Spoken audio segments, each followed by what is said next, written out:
Hey y'all, it's your travel brat Nat.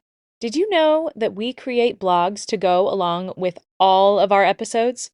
You can check them out at thetravelbrats.com.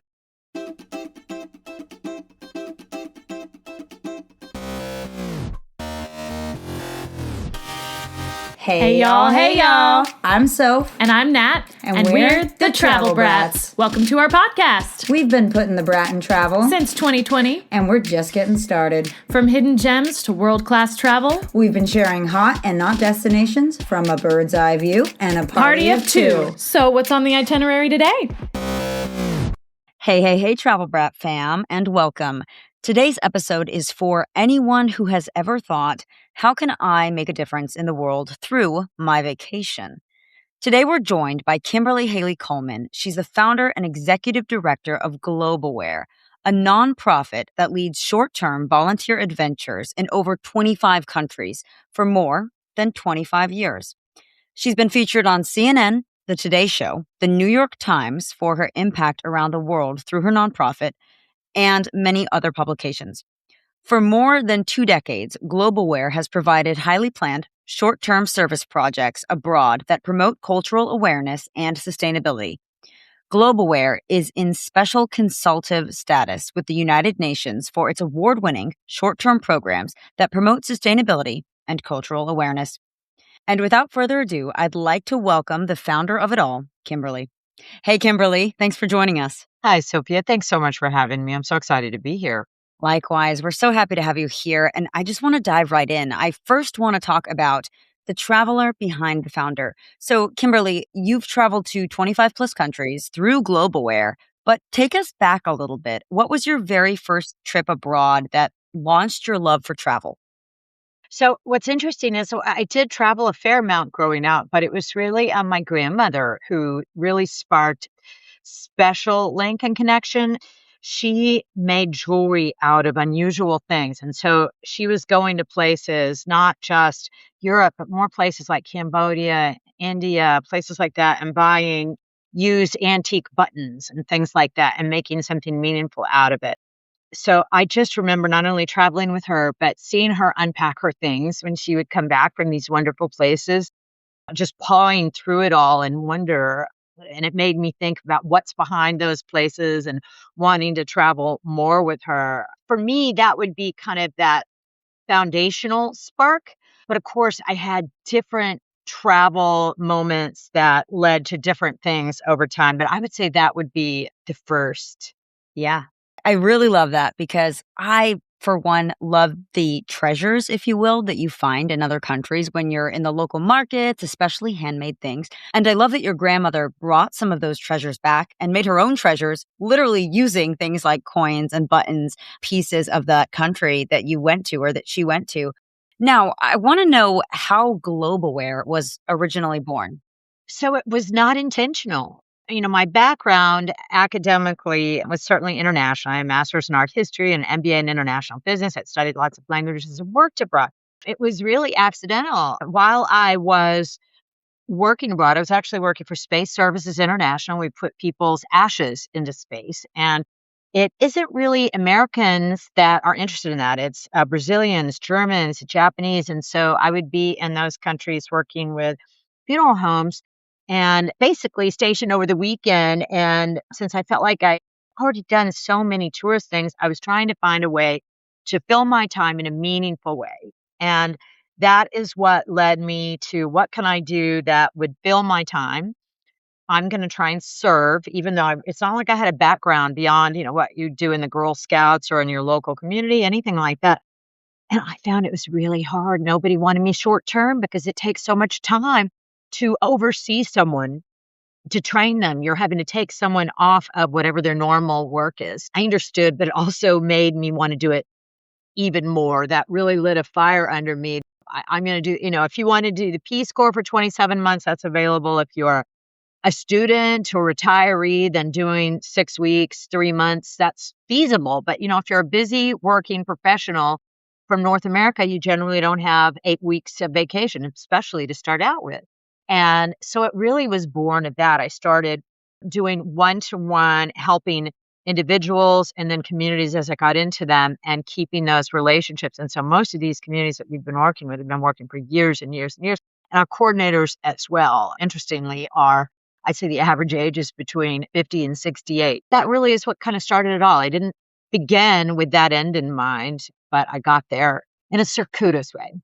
I think that's a great point. I think that's a bit of why I had started this travel podcast and then grew it into a business as well, because it's hard to travel so much. And like you said, with the meaningful travel, I think it's so important to find purpose in your travel, whether that's, helping people. I built a business around it so that I could help travelers, but to also help the people in those countries. And I loved what you said about kind of sticking with some of those same places and those communities there, because a lot of times how much good is really a quick one and done trip going to do over there? You're building relationships, you're continuing to follow up and disciple these people.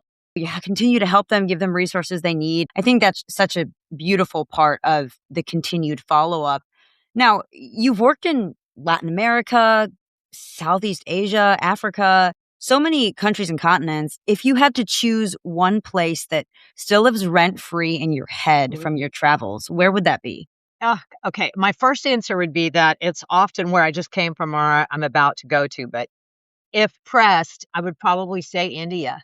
And, I don't know if that has something to do with my grandmother going there over and over, but I like that it really changes your global perspective. It's not just the clothes, the food, the smells, the sounds. It's spiritually having different principles. It just kind of forces you to reevaluate the default expectations you have in life. And India is a great place. That said, probably like you, if somebody were to come to me and say, hey, I haven't been out of the country, I want to go someplace, I probably wouldn't gear them toward India as a first trip if they were coming from North America. But boy, it stays with you, right?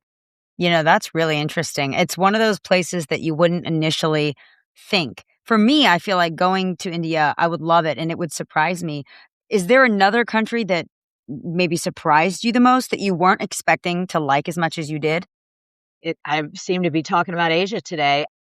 Japan surprised me in several ways, and we don't even have a program there. But it surprised me because despite the fact that Tokyo has, 35 million people, and we think of it as being very cosmopolitan and modern, it was insular for hundreds of years. And so it feels people are very connected to their culture and their language and their communities in a way that to experience as a visitor is pretty magical. And I feel like a lot of our programs, what we're going for, while we do service and we're volunteering, I really don't like those words for what we're doing. I really feel like it's more about connection than charity. It's really more about how you interact with human beings and not just from a consumer's perspective where you're going and taking photos of churches and museums and eating their foods and getting off and on public transport, but getting to know families, their food, singing with them, getting to know the real challenges and beauties of a culture. And so for a place like Japan, which is awfully far from North America, but it has so many they're so welcoming to people who aren't from their culture and forgiving in so many ways. I remember the first time I took my kids, my girls are out of the house. When they were little, I remember putting a ponytail in their hair. And by the end of the day, it's like at the end and their hair is frizzing all over. And even though it seems like everywhere we went, everyone was so put together and so clean, people treated us humanely and patiently and lovingly, even though I feel like we were always looking like a wreck with, spilled ice cream and everything else on our clothes. I would say, I guess Japan really surprised me. I suppose any country has surprised me. There's something about every country that's interesting that we try and flesh out with the structure of our program, focusing on what are those things that people just wouldn't know. Like in Costa Rica, we'll ask on a Monday, did you know that in Costa Rica, we don't use traditional snail mail addresses?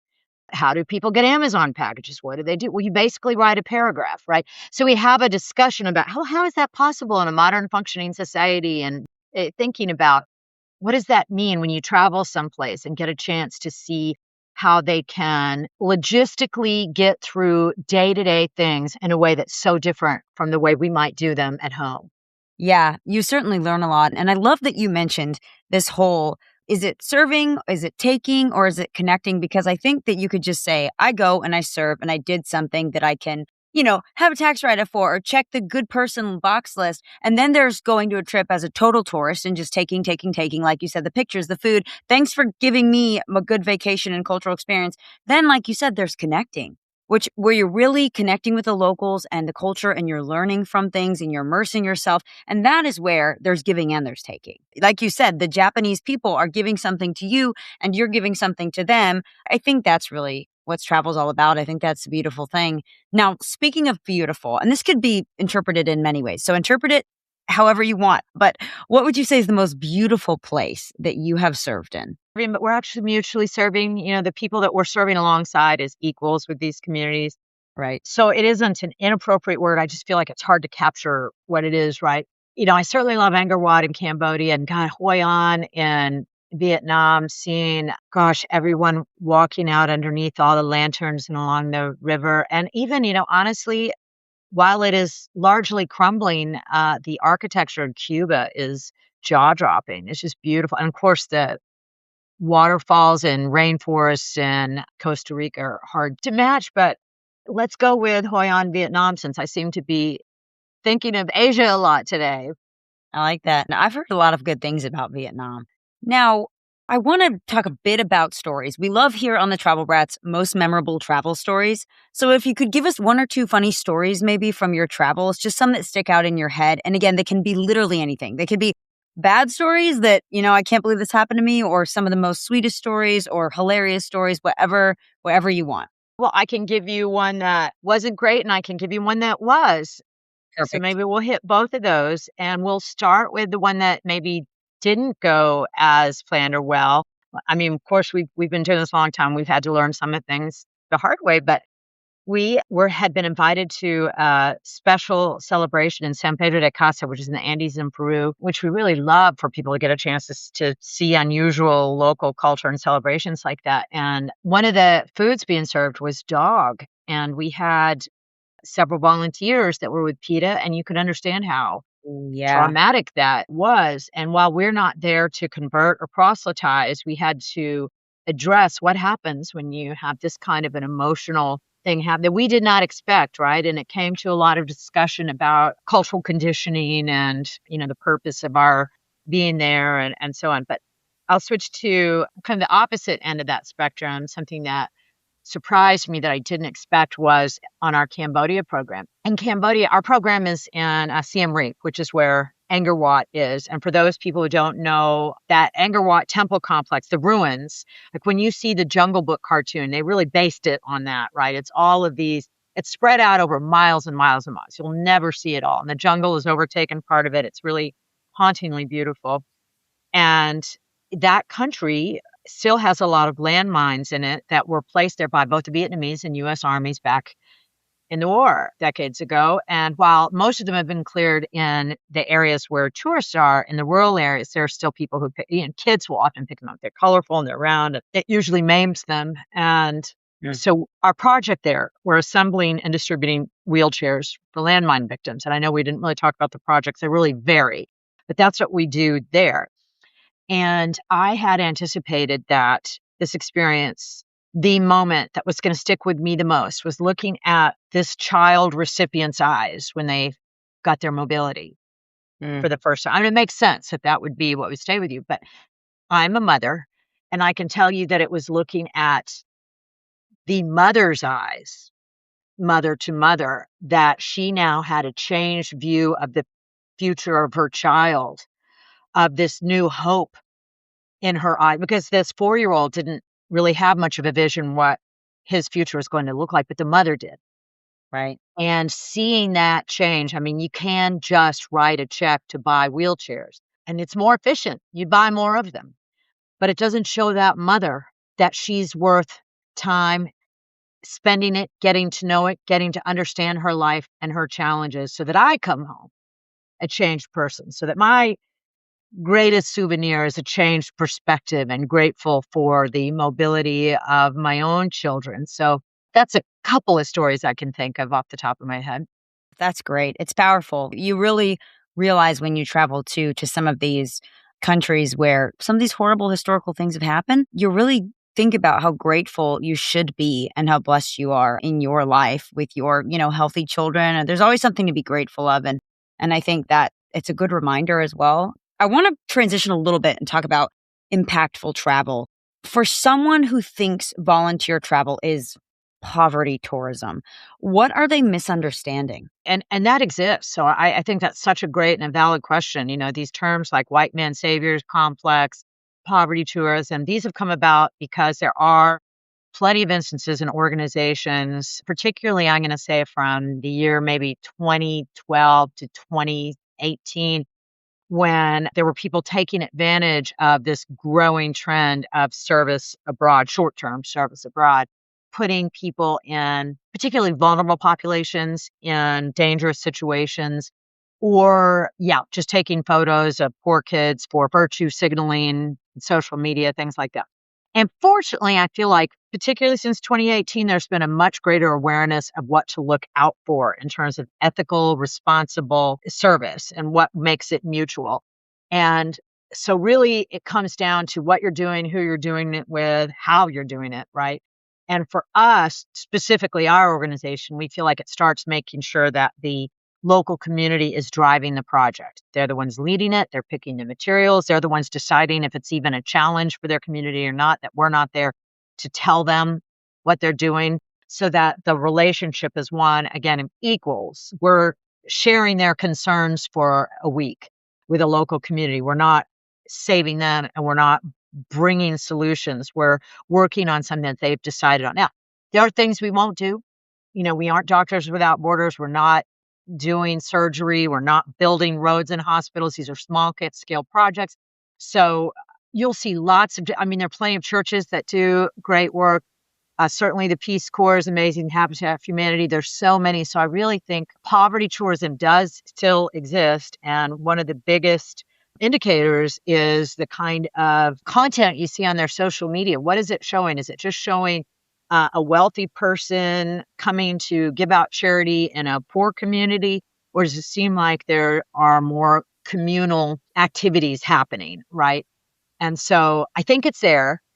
I really feel like we do everything we can to avoid it, and that we are as much providing a learning experience as we are a helping experience, because the local communities are faster and better at everything we're doing. When we're building a Wattle and Dobbs style home in Kenya, the locals really know how to do this. We're adding our extra hands and we're paying for the materials, but we're learning from the locals. They're our superiors in that sense. They definitely know more about what they're doing. So in terms of poverty tourism, purpose is a big piece of determining whether or not someone's engaging it. I'm so glad you asked, because I think those white savior complex, poverty tourism concepts, if you're not aware of them, you could fall into that trap thinking that you're doing something good without understanding what makes something ethical in practice and responsible. In our opinion, it's the person who's participating from usually North America, the local community. Everybody should be getting something out of it. And we don't think that people should overlook that. A lot of times people come in thinking they're there to help. And when they go home, they always realize that it's their perspective that's changed, that really, and all the joy and memories, that they've gotten so much more out of it than I think they thought they would going into it. But I'm so glad you asked those questions, because that responsible component is a big differentiator that I hope everyone's on the lookout for.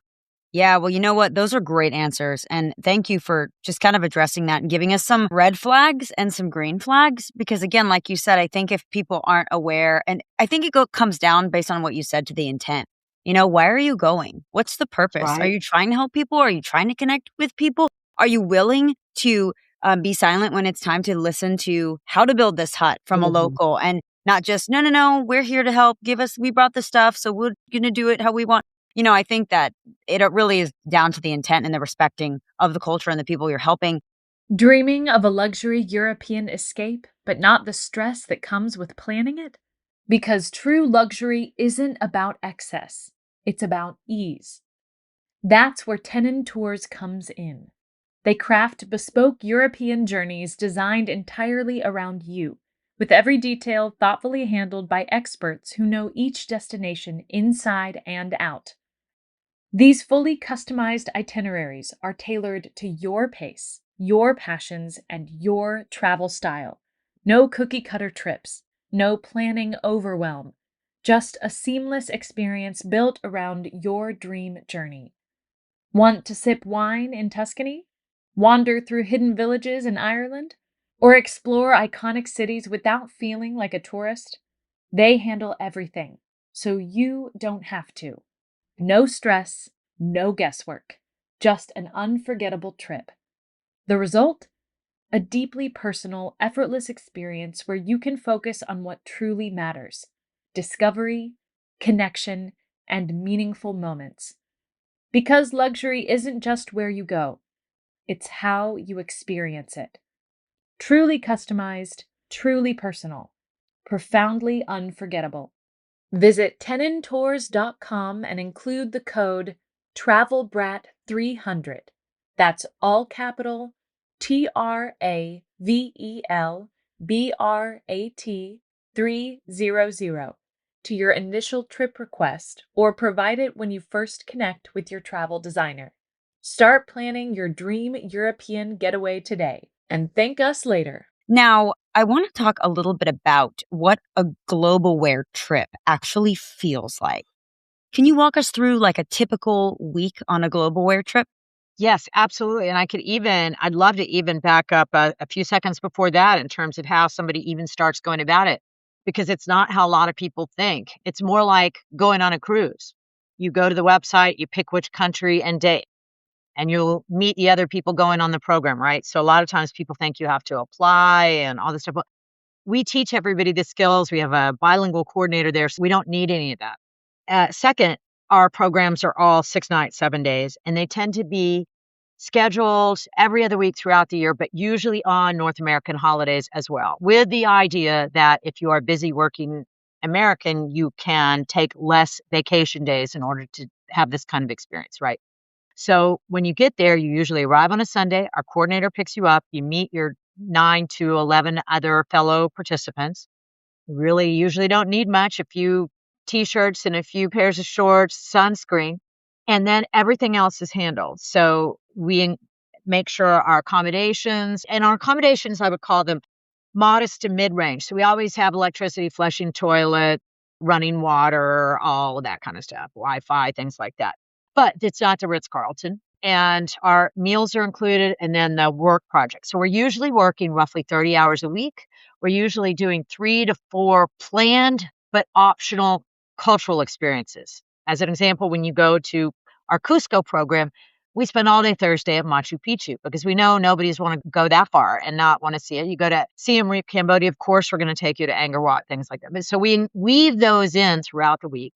We try and make them have a slant to it that's a little less like a traditional tourist. We might bring some of our local community members with us. It's amazing how often it happens that local communities members have never seen some of their national treasures, and to get their input and reaction to these things. So we do the work, the cultural activities, and then some free time so that people can do some of their own wandering in the places where we operate. And we try and operate in places that already have a big, huge, juicy draw onto why somebody would want to be there, and then also some kind of real need that we can help with. So those are kind of the reasons why we'd go play. And also places that are safe in terms of the lowest risk we can arrange for. So we're not in Darfur, Somalia, Afghanistan, Palestine, despite the fact that there may be real need there.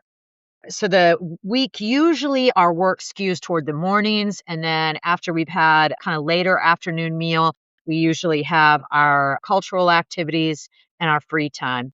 And then we have every morning usually a discussion topic. Like I mentioned earlier with Costa Rica, did you know that we don't have street addresses in Costa Rica? Again, just to kind of get people thinking again beyond what they might do if they were just on a cruise or a tourist bus.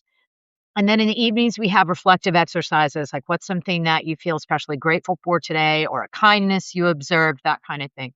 So it's fairly simple in terms of the structure of what people get. Everything is arranged in terms of the materials are there. We arrange transportation everywhere between places and our bilingual coordinators with the volunteers the whole time. And we've hired locals to be our experts and our foremen on the project so that we're not replacing paid jobs of local people. And you're working alongside them.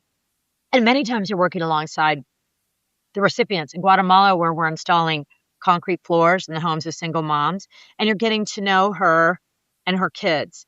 So that week looks different in every location, but it's got those components. And one of the things we've really seen a lot is most of the time our volunteers are approach their first program with some trepidation, nervousness, and then they just get further and further afield every subsequent program once they realize, oh, I don't know, I have to know how to speak the language or know anything about the culture. We'd love for everyone to watch all our YouTube videos and our podcasts or read all orientation materials, but we've seen that only about 20% of our volunteers do. So we're set up to just go through all of that when they arrive in real time. It's fairly easy for this choosing the trip and the setup, and you don't have to be scared to go on this trip. You guys, your guests or your travelees, they're in good hands.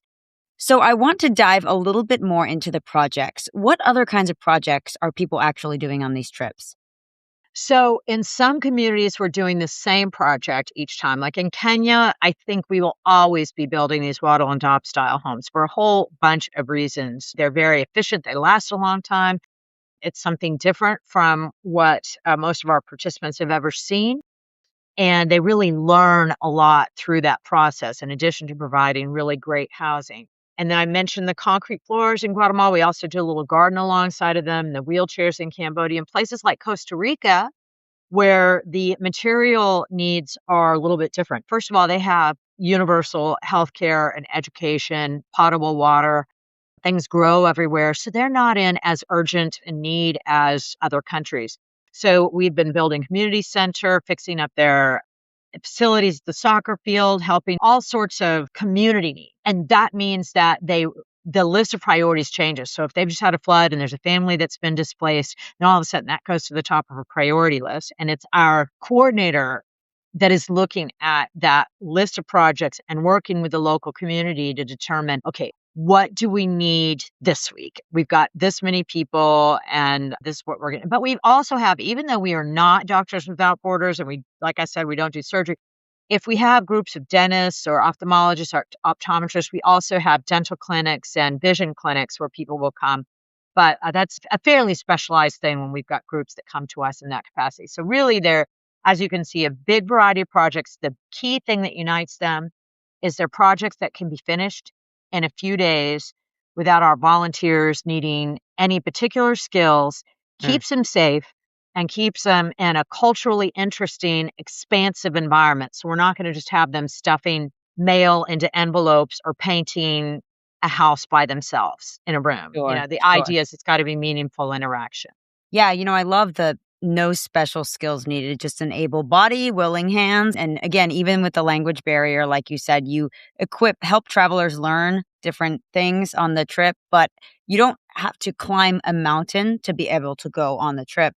Now, at the same time, your travelers, they are doing work, they are doing labor, and who knows how experienced some of them are in just the general sense of doing work for community. What's something that travelers are shocked to learn about themselves during these trips? One of the things that is maybe an invisible component of so many of our participants without them even questioning it until they're in this environment is what their North Star guiding principles are that have conditioned them. And as an example, one of them is our relentless focus on productivity and efficiency, which sounds great and is positive and is wonderful. But if you took a group of Peruvians and a group of U.S. citizens and said, what's the most important thing to you in all the world? When you're dying on your grave, what will you say was the most important?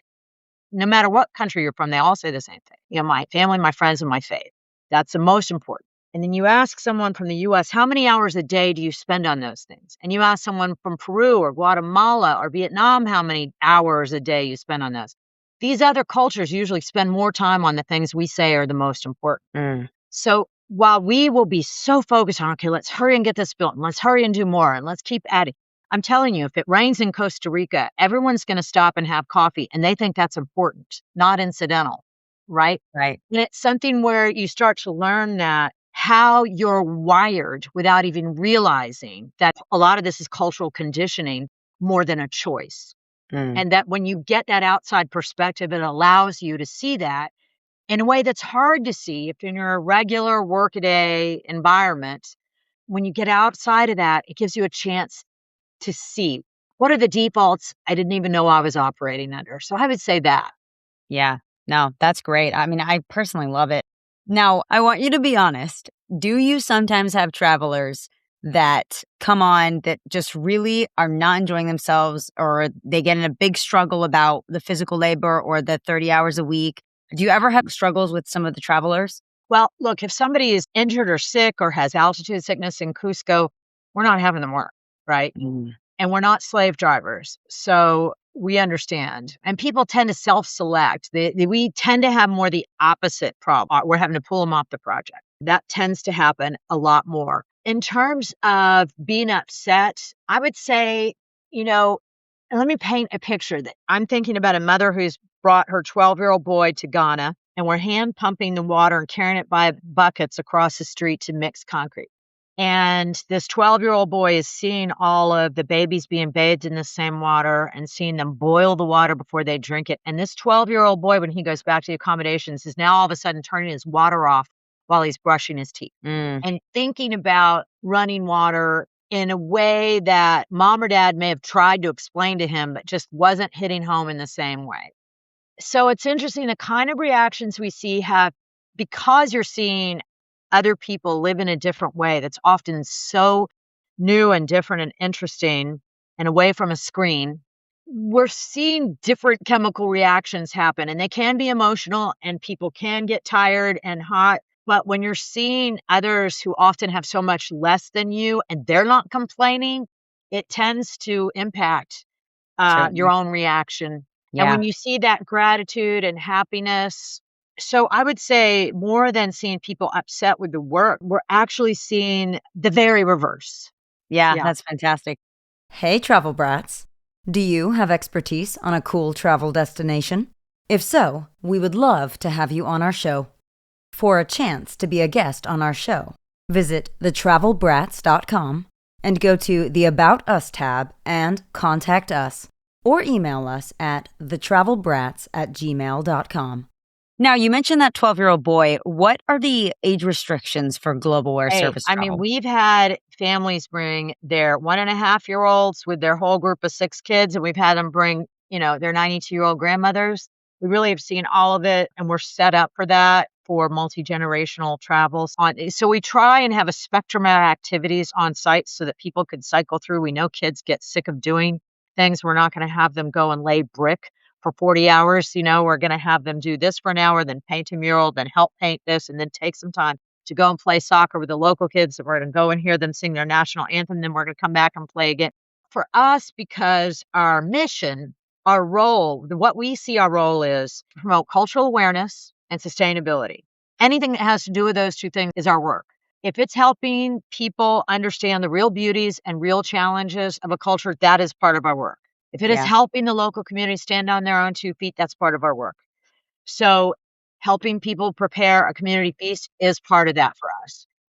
So I would say that because of that, the age range is really broad, but it means that the experience is going to look very different depending on the age of the volunteer. And again, usually it's kids come with a parent or a grandparent, aunt, uncle, that kind of thing. Yeah, certainly. I think that's great. I love that you can bring your whole family. My first initial thought was, what about somebody that really wants to do this, but they've got little kids maybe and they can't leave them at home or there's no one to watch them? I think that's great that it could be a whole family affair, no matter the age of your children. And another thing I want to just touch on would be for college students, for those college students listening and, the parents of them that maybe have reservations about, sending Sally over to Vietnam or whatnot.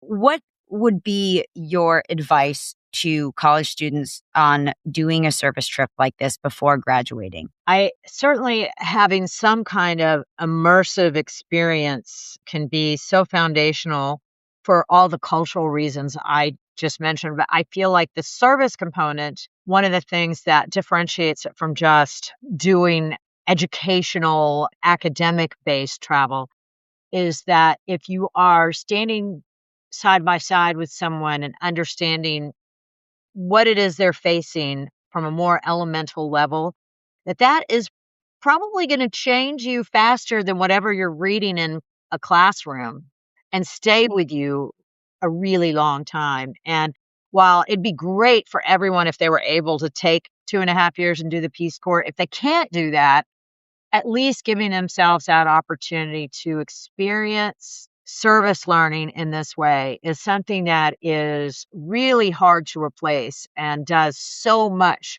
for your future perspective in addition to the joy you have in the moment itself. So I really hope that all college kids will in some way find a way to incorporate that kind of experience. Yeah, I would certainly agree, Kimberly. Now I want to take a little quick break and just play some fun rapid fire questions with you for our travel brats to get to know you a little better and kind of get your input since you are well traveled. So this is kind of a one word or a one sentence or phrase short answer to these questions. All right, you ready? Yep. All right. Most underrated country. Laos, All right. Most emotionally powerful trip you went on. Philippines, Destination you'd return to tomorrow. India, Favorite local cuisine abroad. also India. Because I always veer off our provided food. I almost always eat something I shouldn't. I love it. Do you remember the name of the food? Street food. Oh, street food, street food. Got it. Yeah. And most unexpected animal encounter. A sloth in Costa Rica. Oh, a sloth. I love it. One travel myth you'd like to set straight. You probably aren't going to get kidnapped on most of the countries that you'd think to go to, even if you've never heard of these countries. Oh, I love it. You're We more actually, likely to be hurt in your home country, strangely. yeah, I love that you mentioned that because I think there's a real stigma and fear around on getting kidnapped in a lot of different places. There are whole travel podcasts about people that go on vacation and never return. So I'm glad that you're countering that fear. Yeah. All right, last question. A place that you would never get tired of traveling to. Boy, all over Asia, but also a place where I could just live is Costa Rica. It's just so beautiful. So much to Yeah. love about it. It's great. All right, that was great. You killed it, Kimberly. You did great. I want to talk a little bit about just your personal growth side with everything that you've been doing in terms of the travel and the service. You left a high level corporate role to start Globalware. What did travel teach you that business just never could? I'd say both all of the human things that connect us, that we all want our families to be safe and well fed, and also that we are still so much a product of what we have been taught, and that once you know that, you can actually make more choices in terms of what makes a happy life for you. And that can be hard to learn in a corporate environment. Yeah. It makes me think of what you talked about, how a lot of what Americans will list as our top priorities or the most important things to us, some of these countries, they value more and they do better at it. Actually implementing that, like a family would be a great example. I think Americans are all the time so focused on career that a lot of times family gets put on the back burner. That would be something for me when I've traveled to places in South America, Asia, Europe, that I've noticed that they put more emphasis on the family. So I love that point. Now, So right. what country has taught you the most about resilience? Okay, so I do have an answer on that, and it may be controversial, so I'd like to give a little context. I would say Cuba, and it has nothing to do with government. It has to do with the fact that people who've been living with so few resources are able to fix a car with a spoon and feed their kids with two ingredients for 6 months. They've just really been strong in the face of so much. So I'd say Cuba. That's a great one. Now, what culture, in your opinion, has taught you the most about community? Ooh, I think all of them have, but Kenya is in my head right now. And I'll give you an example. They have funerals every weekend that everybody goes to, the whole community. They have to confront death in a way that we often don't have to. And they treat it very differently. It's a celebration of who that person was. Everybody comes, there's music, there's food, it's outside, there's dancing, stories. It's a very active, physical, you're hearing also, it's just amazing. And you see the whole community, and you just guaranteed every week there's going to be a few. And it just says a lot to me about community and how they support one another. Yeah. That's amazing. I think a lot of times people don't consider being invited to a funeral the same as being invited to a wedding. Not only for the Feels like celebratory that. part. Yeah, but you're like, "Oh, I don't Yeah. have to go." It's like you should really go and support this person. Their spouse or their child just died and you've been in their lives, and like you said, that community it's so important. I love that they encourage whole tribe or community to come to the funeral. What would you say is the hardest leadership lesson you've learned from working across borders and managing people? The hardest thing we deal with is cultural differences around the expectations of productivity and the local community's expectations. And Mm, so we try and do a lot of preparation with our volunteers and with the local communities about expectations from each other's side and try and meet somewhere in the middle. That's been really hard because we're constantly dealing with new volunteers that come with their own backgrounds. We've had a lot of different lessons. I tell you, COVID, when borders are closed and we had all new testing, I mean, oil prices now, it feels like there's a different challenge every day. But we've learned a lot of lessons, but I would say the enduring one is managing those cultural differences. And it's both mm. great and challenging. Yeah, I'm sure. Yeah, very rewarding, but very hard in the moment to figure out. Now, in terms of all this, Kimberly, after 25 years, what still moves you the most about what you've been doing? How it's the simplest things that really have nothing to do with global wear, provide the most joy for both our community members and the volunteers. We had a family last week in Costa Rica, and they were having their goodbye dinner with our grandpa Paco and Mama Luz and our whole family. And they were trying to explain the 6969 thing. And they were all laughing and singing and making s'mores. And, it was what they brought to the table, seeing that just these things, eating and singing together, I was, so simple. Mm, And you could so easily see the joy that that was producing for everyone involved. So it's just simple things. It's just simple things. yeah, certainly. Hey, hey, hey, Travel Brats! We love basing our episodes on places that you want to visit. So, if you'd like to request an episode on a specific destination, you can visit thetravelbrats.com and go to About Us, and then contact us to submit your request for an episode on an upcoming travel destination of yours. Now, I want to close with a little bit of practical advice from you and just the bigger picture about the travel philosophy. First of all, I love that global wear is pretty much, and correct me if I'm wrong, best suited for anybody: college students, solo travelers, families, corporate teams. You guys really don't reject I anybody. would say one limiting factor is I think we're the best fit for North American. Europeans often have 6, 8 weeks vacation. So if you've got 8 weeks, we're not the best fit. But yes, otherwise, yes. Yeah. And now you mentioned that these trips can sometimes be tax deductible. How does that work? Okay, so yes, these trips are tax deductible, 100% against your income because it's similar to a hurricane cleanup where you would deduct the cost of your gas to drive down there and to stay in a Motel 6. As long as it's not the Ritz-Carlton and first class, it's really what was required to carry out the work of our organization. And the contribution fee is going largely to carry out the project. Now, it is unusual because when you see who's going on these programs, well, we have a lot of solo travelers because it's not like going to Bali where you are thinking, hey, I need to go with a significant other. It's such a different flavor of travel. It's also a lot of corporate travelers because so many employers do contribution matching so that if an employee is willing to pay $700 toward a program, the employer will often match it. It's a non-taxable benefit to the employee. It's great PR for the company. It's great for the employees. So it means we have an unusually large percentage of corporate travelers, sometimes traveling with coworkers and sometimes not, but getting to choose how their company's charitable dollars are spent. So it means we've got sort of an unusual mix of families, solo travelers, and corporate travelers because of that. Yeah, well, I think that's so fun because you never know who you're going to meet. And it's fun to have that multi-generational aspect, and also not just multi-generational, but moms with their kids and dads with their kids and corporate people doing this for work with their colleagues. And then you've got some That's college right. students that could learn a lot from these people. So yeah, I think it's fantastic. I don't really see a lose-lose, especially with the tax write-off. You get to go connect, you get to go help people, you get to go travel, and it's tax deductible. It helps promote your mission as a nonprofit as well.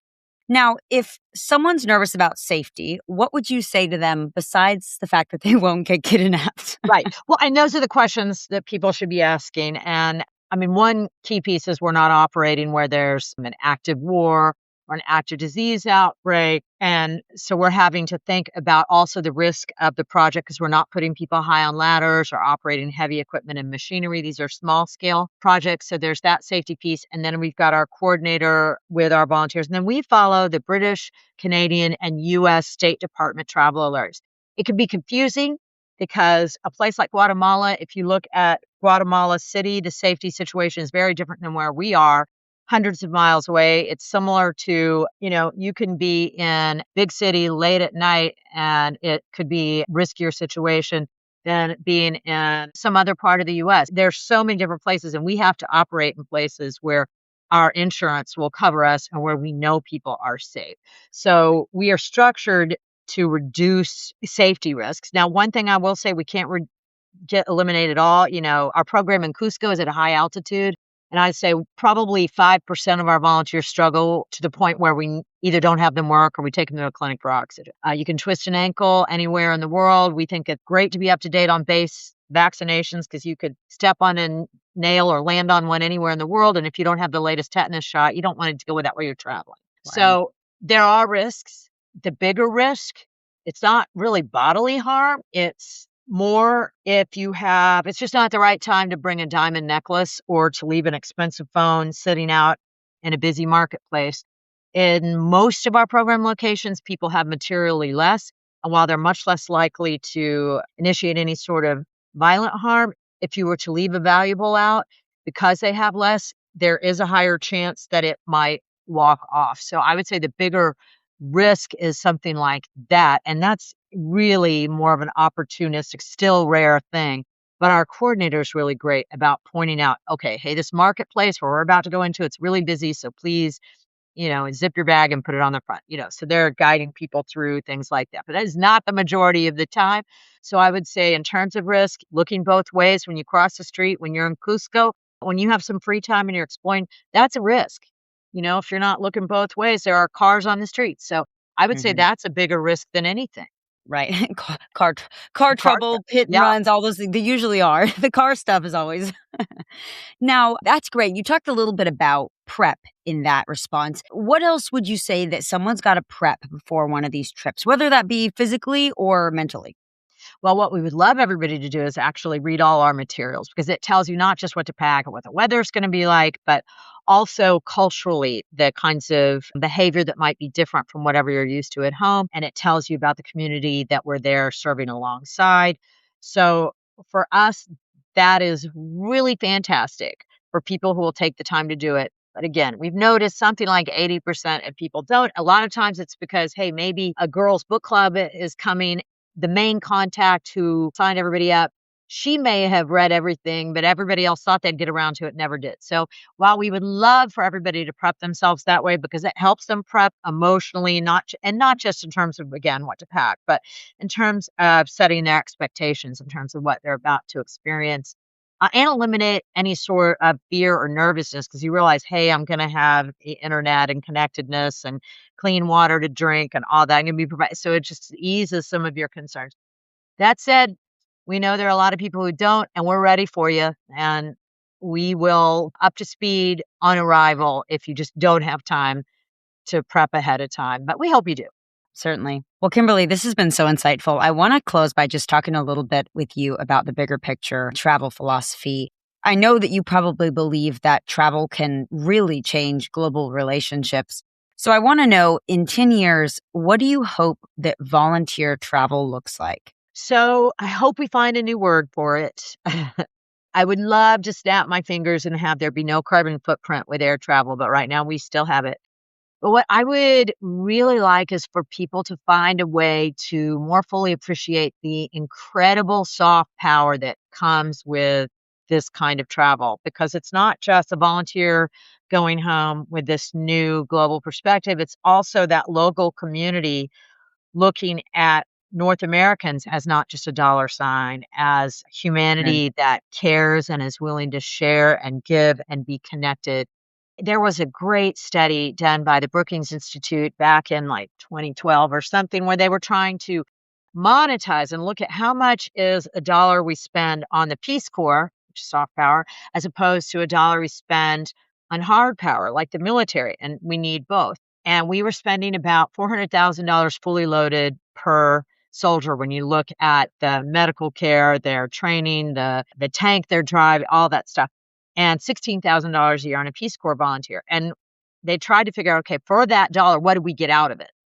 Mm. And they had a hard time putting a specific dollar to it. But what they could tell is if you put a Peace Corps volunteer in a village in Afghanistan and they're teaching for 2.5 years, how does the community think about the United States? Does it give them warm Mm. fuzzies? And do they feel less like bombing them and feel more like seeing us as humans? Or if you put somebody with a machine gun strapped around and a tank that goes around for even a week, what are your feelings about the country? What is that worth if you have a society that doesn't want to bomb you and thinks of you as friends? Is there a dollar value? And again, the upshot, it's really hard to put a dollar on it. We are underutilizing soft power and we can all do it. We can all participate in it.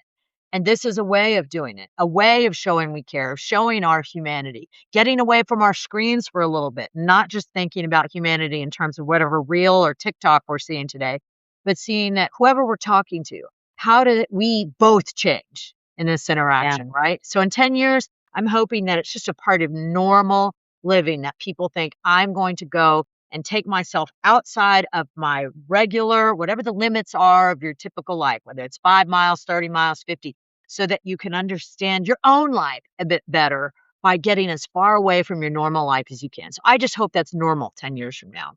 I think that's a great mindset shift for Americans, but also everybody to have is let's connect with the other cultures and really not be so hard toward them, kind of get to know them and see why they believe the things that they believe and why they feel maybe the way about me and my culture that they do. You have to chip away at that. That you can't come in with a machine gun and you can't come in with, hey, actually, here's how this works, how this belief system should be, and how here, you really have to live in the culture, you said. And I think through these trips, it's really allowing people, yes, to travel and to see the world and to be influenced by it, but to also be influenced by the people and the Yes. culture and the experiences, the shared experiences. So, oh, Kimberly, I've loved this episode. Thank you so much for coming on and joining us.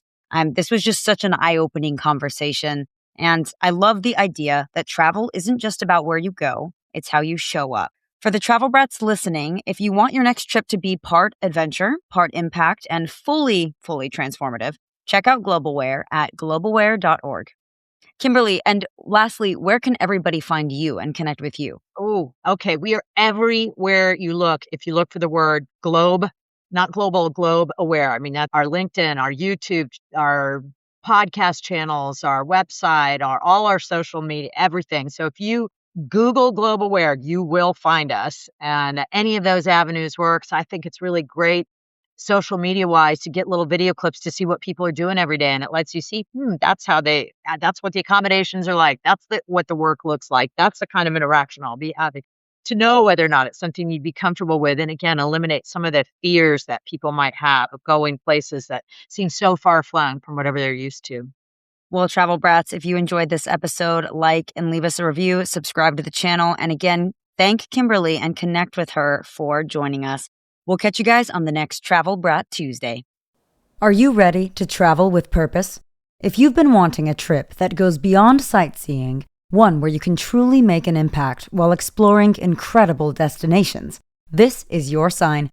We've partnered with Globalware to help you experience a different kind of travel. 1-week service adventures in places like Peru, Costa Rica, Cambodia, and more. You'll spend part of your trip assisting and connecting with local communities while also discovering the culture, food, and beauty of each destination. No special skills needed. just an open mind and willingness to show up and immerse yourself. If this sounds like your kind of adventure, we'd love to help you get started.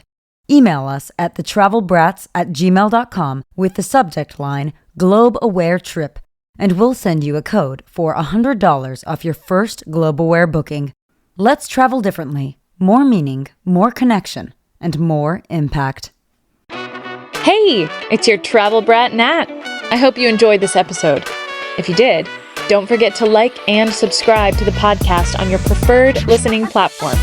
We also love reviews, so feel free to leave us a Google review or a review wherever you listen.